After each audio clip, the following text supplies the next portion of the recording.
Elia, donc je suis agrégé d'histoire et docteur en histoire contemporaine. Je travaillais sur l'histoire de la protection de la nature et aussi l'histoire de la faune sauvage. Déjà, il y a un terme qui est très important, c'est que c'est la nature. Ça veut dire que c'est des éléments qui sont indépendants des humains ou pas directement inféodés aux humains qui sont liés. Et en libre évolution, moi, ça évoque évidemment la notion de liberté.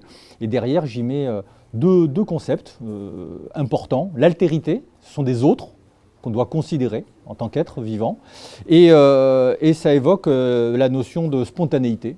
C'est-à-dire que c'est des êtres qui peuvent s'exprimer de la plus large façon possible au sein de milieux, d'écosystèmes eux-mêmes non soumis trop étroitement aux activités humaines.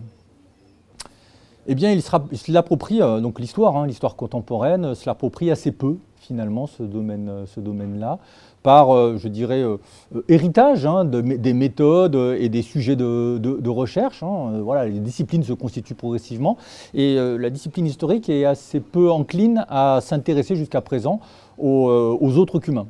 Ou à les considérer en tant que tels, dans ce qu'ils sont, dans ce qu'ils expriment.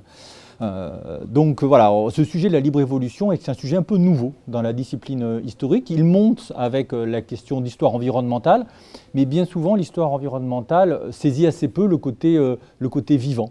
Voilà, donc on est sur quelque chose d'un peu novateur.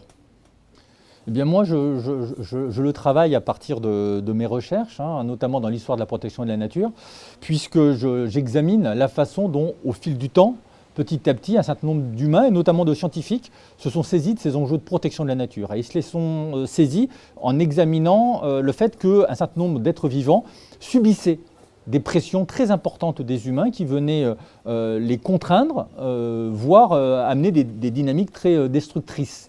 Et donc effectivement, dans mon travail, je porte beaucoup de vigilance à la façon dont les personnes, dans les temps plus anciens, ont pu concevoir l'idée de laisser plus de liberté aux autres et quelles actions ils ont mis en place pour aller sur ce chemin-là. Et en fait, quand on se pose cette question-là, on s'aperçoit que dès le 19e siècle, peut-être même avant, il y a des humains qui ont pensé, alors ils ne formulaient pas ça sous le terme de libre évolution, mais qui ont pensé le fait de laisser plus de liberté aux autres qu'humains. Moi, j'évoquerai un souvenir sensible.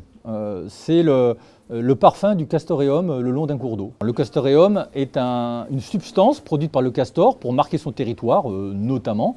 Pour moi, c'est une manifestation de la libre évolution, manifestation donc très sensorielle et assez peu historienne de ce point de vue-là, mais néanmoins c'est cela, parce que cela signifie qu'on a une espèce qui pendant longtemps a été éradiquée, qui est en train de revenir sur nos territoires, dans les cours d'eau, et qui va avoir un effet d'espèce clé de voûte, qui va façonner les milieux, à son goût d'une certaine façon, et qui va permettre à d'autres éléments naturels de revenir et de fonctionner d'une meilleure façon. Voilà.